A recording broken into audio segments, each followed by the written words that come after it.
Now about that time Herod the king stretched out his hands to oppress some of the assembly. He killed James, the brother of John, with the sword. When he saw that it pleased the Jews, he proceeded to seize Peter also. This was during the days of unleavened bread. When he had arrested him, he put him in prison, and delivered him to 4 squads of 4 soldiers, each to guard him, intending to bring him out to the people after the Passover. Peter therefore was kept in the prison, but constant prayer was made by the assembly to God for him. The same night when Herod was about to bring him out, Peter was sleeping between 2 soldiers, bound with 2 chains. Guards in front of the door kept the prison. And behold, an angel of the Lord stood by him, and a light shone in the cell. He struck Peter on the side and woke him up, saying, "Stand up quickly." His chains fell off from his hands. The angel said to him, "Get dressed and put on your sandals." He did so.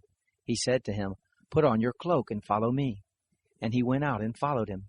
He didn't know that what was being done by the angel was real, but thought he saw a vision. When they were past the first and the second guard, they came to the iron gate that leads into the city, which opened to them by itself. They went out and went down one street, and immediately the angel departed from him.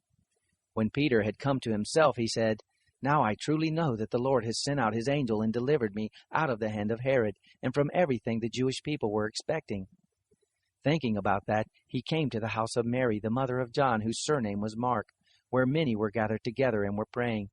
When Peter knocked at the door of the gate, a maid named Rhoda came to answer.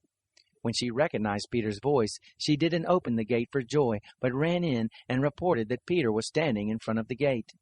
They said to her, "You are crazy," but she insisted that it was so. They said, "It is his angel." But Peter continued knocking. When they had opened, they saw him and were amazed. But he, beckoning to them with his hand to be silent, declared to them how the Lord had brought him out of the prison. He said, "Tell these things to James and to the brothers." Then he departed and went to another place. Now as soon as it was day, there was no small stir among the soldiers about what had become of Peter. When Herod had sought for him and didn't find him, he examined the guards and commanded that they should be put to death. He went down from Judea to Caesarea and stayed there. Now Herod was very angry with the people of Tyre and Sidon. They came with one accord to him, and having made Blastus, the king's chamberlain, their friend, they asked for peace, because their country depended on the king's country for food. On an appointed day, Herod dressed himself in royal clothing, sat on the throne, and gave a speech to them. The people shouted, "The voice of a god, and not of a man." Immediately an angel of the Lord struck him, because he didn't give God the glory, and he was eaten by worms and died. But the word of God grew and multiplied. Barnabas and Saul returned to Jerusalem when they had fulfilled their service, also taking with them John, whose surname was Mark.